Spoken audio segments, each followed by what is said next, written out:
Positively Tampa Bay, we're taking a closer look at Ruth Eckerd Hall's Hoffman Performing Arts Institute. Their educational programs cover kids to seniors, and in fact, the Institute is considered one of the largest providers of arts education and community engagement in the country, something we can all be proud of. Joining us with more in our studios, we have Melody Craven, who is the administrator of the Clearwater Chorus program we're talking about today. We also have conductor Robert Drick, and we also have singer Rand Cholet. I like the sound of that. Welcome to our studios. Thanks so much for coming in. Thanks for having us. Tell us about the Clearwater Chorus program, Melody. Well, it's an awesome program made up of from ages 19 and up, with about an average age of 50 and above. And it's a group that comes together and shares their talent every Tuesday night within the chorus of about 70. They also have an ensemble of about 28 that come together, and they're featured in some of the concerts. But it's a wonderful program so that people can just share their talent. And are these professional singers, or they're just folks from the community who love music? Well, you know, there are clearly some professionals in the group that have had a long career in singing, and then there are people from the community, so it's a nice blend for everyone to just come together and share.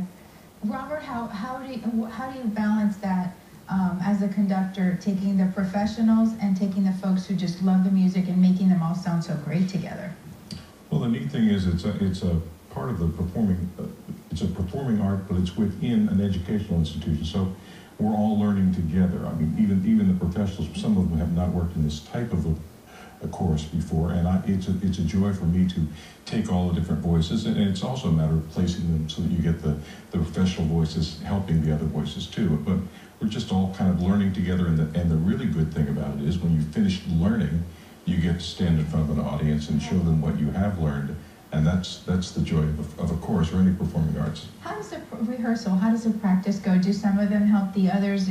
Do you see the person who comes in very shy and then the others help them along? Once we get working together, as long as you have voices on both sides of you, you really aren't shy. If I ask them to sing a solo, certainly they would be, but in a choral situation, no. We just all sing it together, and it's amazing how well the blend happens rather quickly. Rand, how long have you been with the Clearwater Chorus? I've been with the Clearwater Chorus, it spanned about 13 years, but my parents actually started first about 20 years ago, so we've been involved for quite a while. What's it been like for you? Well, it's a great experience. It takes many things to make it a great experience, and I've sung with the Master Chorale of Tampa Bay of the Florida Orchestra. I sing with the New Century Opera. But I was sitting there during rehearsal for our last performance for Veterans Day, and oh my goodness, I just realized that the Clearwater Chorus kind of music, which is patriotic, Broadway, Americana, the classic, it's just so special. And the program that Bob puts together, and the Ruth Eckerd Hall, which is just a great performance hall. All those things together, and the friends that we sing and gotten to know for a long time is really special. Well, congratulations on this wonderful program. If you at home would like to learn more about the Clearwater Chorus, or you would like to hear them perform, we didn't have them sing today because we want to tease you into coming out and seeing them in person. You can visit the website hoffmanperformingarts.org, or you can call them for more information at 727-712-2706.